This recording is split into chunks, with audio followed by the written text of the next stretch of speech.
You're on the Off the Ball League of Ireland podcast, and I'm very happy to welcome a League of Ireland legend to the show. Paddy McCourt, how are you? Keeping very well, thanks. Paddy, thanks for having a chat. Now, you were recently announced as the Academy Director for Derry City, but you're still a Harps player as well, in a rush to try and make the playoffs for the First Division. So just tell us how the last couple of weeks have been since you were announced as the new Academy Director for Derry. You're still a Harps player, but you're currently carrying an injury. Well, unfortunately, I picked up a knee injury, and that's going to rule me out for 46 weeks. So it's been 3 now, so I'm hoping to be back in the next 3 weeks. Regarding the role at Derry, is very much at the minute I'm just sort of watching games, watching players, and it'll be a role I take more on a full-time basis come October. I know most League of Ireland clubs now are appointing people in the position you've been appointed to. What attracted you to that job? Well, it's a job that's a very attractive for a number of reasons. You know, Derry City is my hometown club. It's a club that I've great affinity with, and I played there as a player, and was successful there. So it's a role that I think will give me great experience moving forward. What do you expect from the job, and moving from being a full-time player, full-time professional player, to now on the other side of the game as such? Well, I've been coaching now for the last couple of years, so I've sort of made that transition while I'm still playing. But this one will be more sort of organising and managing. Each coach in each age group, and over a whole field. So it's something I'm really looking forward to, and by the end of it, whatever that may be, in a few years' time or 10 years' time, I know I'll be a lot more experienced. Yeah, it's an area of the country that has a huge amount of young talent and a huge amount of young players, with the under-13 National League starting this coming March. You've got the 15s, 17s and 19s as well. The new stadium at the Brandywell, the club in Europe for the last couple of seasons, playing attractive football under Kenny as well. You must be excited at what you might be able to do to help the club, because, as I said, the pool of players to choose from, I'm sure, is quite good. Well, that's it, but my main task is to create an environment where it's an environment where children want to come and play. Children, young adults, right up to 13s to 19s, and my job is to get the right people in place and make sure that everything's running smoothly from 13s right up to 19s, so we can have an academy that essentially starts producing players for the first team. And if we start producing players good enough that we then go on to England or you sell on to England, whatever that may be, then you'll be doing something right then. How much will your experience for so long in the UK and in other places help you now in this role in terms of trying to set those structures up? Because Irish clubs haven't always had academies, and now there's going to be kind of 4 academy teams under your remit. That's quite a big job, but I'm sure your experience and a bit you've picked from other clubs might help. Well, this is something that's happened in England and Scotland for a long time, and that's where I've spent most of my career. So I know it needs to be done. The club have recognised now that more needs to be done in the youth part, so it's just a matter of, from the short term, I'm just as I say, more watching training, watching players, sort of scouting players that maybe could come in next year, and then in the long term it will be putting a better infrastructure in place to start producing better players for essentially to play first team football. And speaking of playing first team football, Paddy, you're still, as we said, with Harps. You signed there at the start of last season in the Premier League, unfortunately relegated with the 3 teams going down. You scored some fantastic goals in the league. I was surprised when I first heard that you were announced to having signed for Harps. How have you found your time there, given relegation last year and the push this year? If you look at the league table in terms of form, there's not too many teams in better form now than Harps are, and making a push probably at the right time with 5 games left for those top 4 spots. Well, come back to your first question. I've really enjoyed it. It was more for geography reasons how I ended up with Harps. I live in Donegal, and Harps are based in Donegal. So, but the last season and a half I've loved it. Unfortunately now I'm carrying an injury, but we are playing good football at the minute. We're getting the right results at hopefully the right time of the season.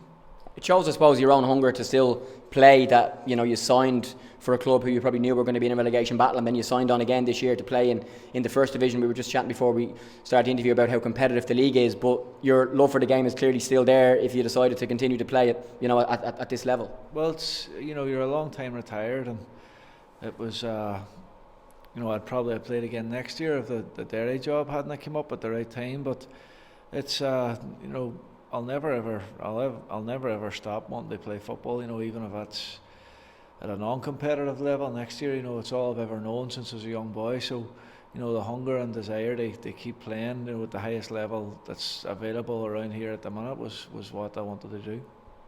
I was just doing some research before we chatted, and you were described and have been described as the Derry Pele. because of how you play and your runs. And I've mentioned some of the goals you scored both in Scotland, England and in Ireland. That's a nice way to be referred to.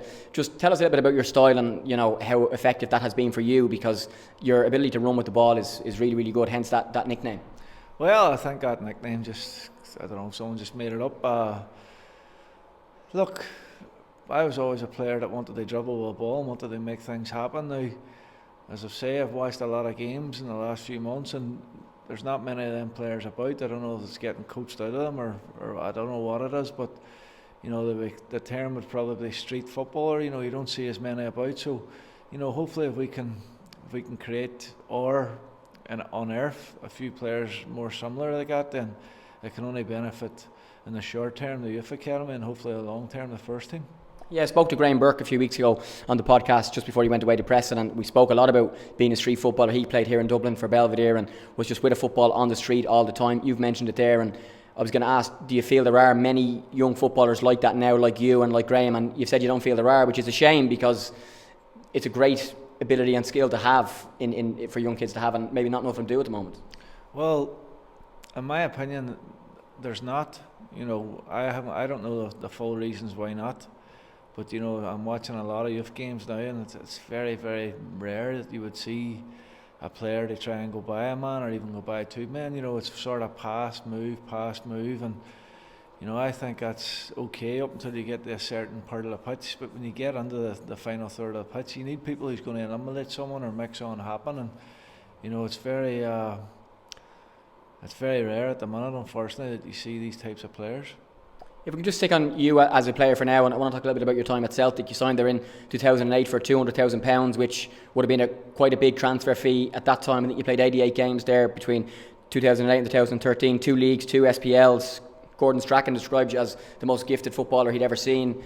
Tell us about your time at Celtic and your memories there, because I've only ever been to Celtic Park once, and the atmosphere was absolutely unreal to watch. I'm sure to play there as a guy from Ireland must have been brilliant for 5 seasons. Oh, it's fantastic, sort of cliche to say, but it was a dream come true, and it's just an amazing club, right through from the fans, right through to the other players, right through to the people who work in the canteen, to the people who work, our kit man was John Clark, who was a Lisbon Lion, who won the European Cup, and there he is doing the kit still. It's that type of club, and there's no egos there, and there's no one thinks they're better than anyone else. It's a family club, and for me to spend 5 years of my career there was just absolutely fantastic. What's it like playing at a full Celtic Park in a big game? Let's use an example, Celtic against Rangers, which for the last couple of seasons hasn't been as big a game because of Rangers' decline, but back then that rivalry was fantastic. Oh, it's just an atmosphere, you've sampled it yourself at once. It's an atmosphere that's very hard to replicate anywhere else, because the rivalry is so strong, and the players then obviously know that also, and that sort of translates onto the pitch, and it's just an unbelievable atmosphere to play football. It's a great venue for any match really, but the Old Firm matches are obviously special. You played with some fantastic players across that time in Celtic as well. Tell me a little about that, and being able to test your ability within the Celtic camp, and then clearly doing so well in the league and in the cups as well. But that time for Celtic in terms of the quality of players there was really, really high as well. Well, you can see by the minute that was then sold on to the Premier League. We Victor Wanyama, Ki Sung Young, Van Dijk was the year after I left, but they were sort of bringing a lot of players on from Europe at the time, and then keeping them for a couple of seasons and selling them on at a good profit. But there was a lot of players there I played with at my time. Aidan McGeady was there for the first few years. Robbie Keane came up for 6 months. So, real top quality players who were a pleasure to play with. During your time at Celtic, January 2011, big news story, somebody decided to send you bullets in the post. Neil Lennon was sent the same thing. Tell us about that and what you felt when that happened, because clearly professional footballers shouldn't be receiving something like that in the post.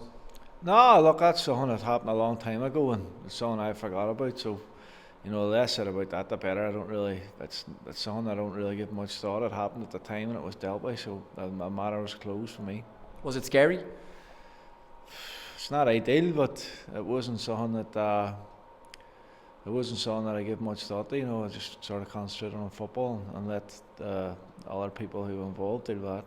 Yeah, it's something that footballers from Ireland and the North sometimes have to deal with if you're playing in the UK or you're playing in Scotland, and the Celtic Rangers divide. Saw a piece recently about a young Irish lad from Dublin who decided not to sign for Rangers because they were Rangers and he felt he might be slagged or whatever else, and that's something that people do have to deal with. But at the end of the day, if you're playing football for wherever you're playing for, it shouldn't matter your religion or where you're from. You should just be able to go and play, but that unfortunately isn't always the case. No, I agree with you, but unfortunately that's not always the case, but it's completely out of my hands.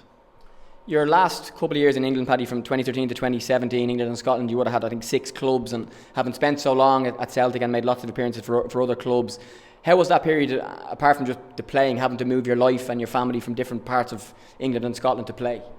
Well, I had moved to Barnsley after Celtic, and I had only signed a 1-year contract there, knowing that hopefully if I'd done well, I'd get a move to a bigger club, and I got the move to Brighton then. I spent a year at Brighton, but midway through that there was a change of manager, and the manager had made it clear that I wouldn't be playing as much because we were fighting relegation, and I went and loaned to Notts County, which I quite enjoyed, but unfortunately they changed the manager not long after and we ended up getting relegated. But then I signed for Luton, and after a year at Luton, unfortunately my wife became ill and we decided they leave and come back home. And just a final two on being at home. 2005, playing for Derry City in the UEFA Cup at the time against PSG, and it's a great week this week again with Dundalk playing in Europe, and Cork will be in a couple of weeks' time again. Tell me about playing for Derry against PSG, now one of the richest clubs in the world, but even back then they were a massive club, and it was a big League of Ireland week in Europe, a couple of weeks at that time as well.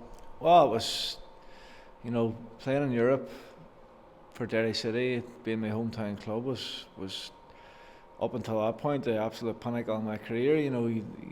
It's great they actually play for your hometown club, but they represent them in Europe against big clubs was fantastic. And it's hard to believe now that you're talking it was 12, 13 years ago, but it was a brilliant time to be involved at Derry City, and I'm sure if you asked any fans that were around that time, they would agree with that.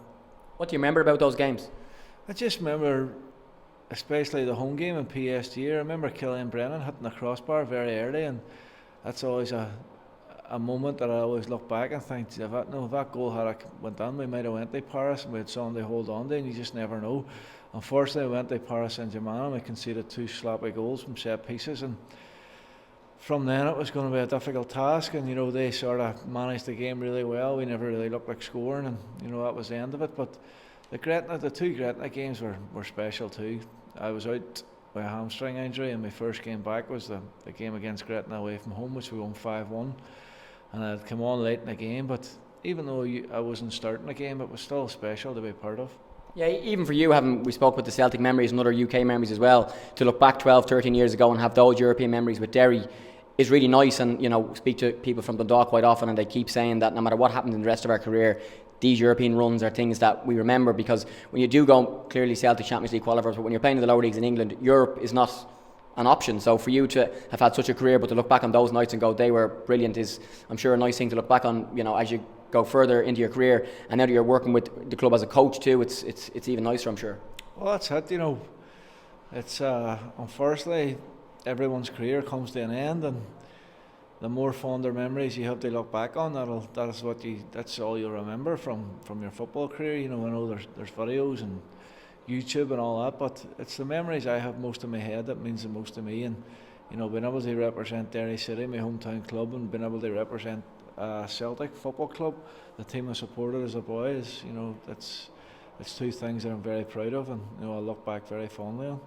Paddy McCourt, thanks a million. Thanks very much.